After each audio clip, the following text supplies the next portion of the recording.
नमस्कार, बहुत स्वागत है आपका मेरे यूट्यूब चैनल पर। आज का हमारा चर्चा के विषय है इंडेक्स फिंगर, जिसे हम तर्जनी उंगली भी कहते हैं।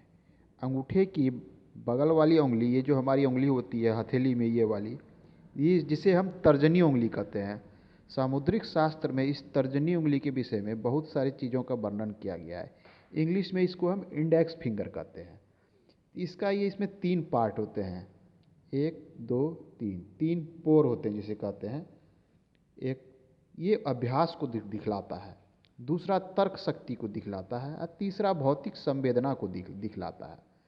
जिसके विषय में चर्चा करके कही गई है कि अगर ये उंगली किसी की हथेली में, किसी जातक की हथेली में अगर ये सामान्य लंबाई लिए हुए हो, मतलब ये ना छोटी हो ना बड़ी हो, ये सामान्य स्थिति में हो, तो ये क्या दिखलाता है? ऐसे दिखलाता है स्वतंत्र प्रवृत्ति, बुद्धि, विचार इत्यादि को दर्शाता है। ऐसे व्यक्ति जो है कर्मठ होते हैं, मतलब मेहनत, कर्मठ का अर्थ होता है मेहनती, काफ़ी मेहनत करने वाले होते हैं, काफ़ी ज्ञानवान व्यक्ति होते हैं और काफ़ी, सबसे बड़ी बात होती है, काफ़ी व्यवहारिक व्यक्ति होते हैं। इन सब चीज़ों को ये दिखलाता है। लेकिन किसी जातक के हाथों में ये उंगली बड़ी, छोटी या अन्य प्रकार की दिखती है, तो इसकी क्या होती है? तब इसकी परिस्थितियाँ बदल जाती है। अगर इसकी लंबाई चेंज होने लगती है, किसी के हाथों में लंबी है पर आप है, तो ये इसकी परिस्थितियाँ चेंज होने लगती है। बहुत से जातक क्या था, इसी एक रेयर केस में देखा जाता है। मान लीजिए उंगली किसी जातक के हाथ में इतनी बड़ी है, ये मध्यमा के बराबर, ये हमारी मध्यमा उंगली है, इसके बराबर होती है, तो ऐसी प्रवृत्ति वाले जातक, ऐसी प्रवृत्ति वाले को जानते हैं, हुकूमत करने की चाहत होती है, हुकूमत करने की प्रवृत्ति होती है, माने कहीं शासन करना, दबाव डालकर शासन करना, इस प्रकार की प्रवृत्ति पाई जाती है ऐसे जातक के। ये बड़ अगर ये इससे बड़ी हो जाए, लंबाई में इससे अगर थोड़ी सी ये ऐसी इस प्रकार से और बड़ी हो जाए, इतनी बड़ी आपकी किसी की, ऐसी कम मिलता है लेकिन ऐसी उंगलियां होती है। ऐसे लोग तानाशाह होते हैं, दूसरों पर भय दिखलाकर शासन करने वाले होते हैं। आपने सुना होगा इतिहास में कई एक तानाशाह हुए हैं, जिसमें मुसोलिनी है, हिटलर है और भी बहुत लोग हैं। आज भी तानाशाह है जो किसी भी देश पर सत्ता और शासन चला रहे हैं, लोगों को भय दिखलाकर, अपना भय, अपनी सैन्य शक्ति दिखला के। उन सब की उंगली, ये उंगली तर्जनी उंगली मध्यमा उंगली से बड़ी होती है। ऐसे लोग सत्ता शासन में पकड़ रखते हैं, तानाशाह होते हैं, दूसरों को भय दिखाकर उस पर शासन करना इनकी प्रवृत्ति होती है।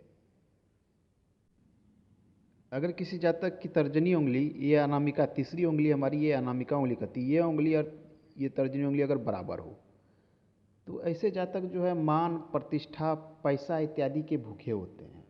उनको पैसे की अत्यधिक चाहत होती है, प्रतिष्ठा की अत्यधिक चाहत होती है, यश की अत्यधिक चाहत होती है। इस प्रकार की प्रवृत्ति के ऐसे लोग होते हैं। अगर तर्जनी उंगली अत्यधिक छोटी हो, अत्यधिक छोटी मतलब कनिष्ठिका के बराबर हो जाए, मान लीजिए तर्जनी उंगली आपकी इतनी छोटी है, इतनी छोटी है, तो ये कनिष्ठिका की अगर इस उंगली के बराबर आ जाती है तो क्या होती है? तो इसका मतलब क्या फल होता है? अगर किसी जातक के तर्जनी उंगली के प्रथम पोर पर अगर इस प्रकार का नक्षत्र का चिन्ह पाया जाता हो, इस प्रकार का मान लीजिए नक्षत्र बन जाता है, तो ये दिखलाता है कि ऐसे लोग उच्च प्रतिष्ठित होते हैं, ख्याति प्राप्त होते हैं, काफ़ी उन्नति करने वाले होते हैं। अगर द्वितीय पोर पे अगर तिल का निशान, इस प्रकार से काला तिल बहुत लोगों के हाथों में पाया जाता है, तो ये दिखलाते हैं कि आपके सामाजिक जीवन में, प्रतिष्ठा में हानि को दिखलाता है, ये अच्छा नहीं माना जाता है। अगर आपके द्वितीय पोर पे इस प्रकार से 2 लकीर इस प्रकार से होता है, ऐसे जातक जो है काफ़ी परोपकारी होते हैं, मतलब दूसरों को हेल्प करने वाले, परोपकार करने वाले होते हैं।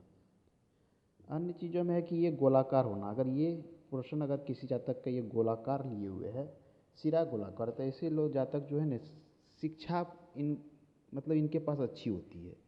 ये किसी को बतलाना और समझाने में भी निपुण होते हैं। इनकी इच्छा होती है, आपको जैसे शिक्षक, प्रोफेसर इत्यादि इस प्रकार से मिलेंगे, यानी शिक्षा के क्षेत्र में कार्य करने वाले जनरली लोग इस प्रकार के, मतलब शिक्षित होते हैं। उनको मौका मिले तो किसी को अच्छे बढ़ा सकते हैं, बता सकते हैं। लेकिन अगर इसके विरुद्ध ये चौखुट हो इस प्रकार से, तो ऐसे जातक जो है वकालत के क्षेत्र में देखे गए हैं। अन्य प्रवृत्ति होती है कि ये भाग थोड़ा फैला हुआ हो, तो ऐसे जातक काफ़ी बातूनी होते हैं। अगर ये भाग इस प्रकार से फैल जाए, बिना कारण का बात बोलने वाले, बेकार की बातें करने वाले होते हैं। तो आज के अंक में इतना ही, मिलते हैं अगले अंक में। धन्यवाद।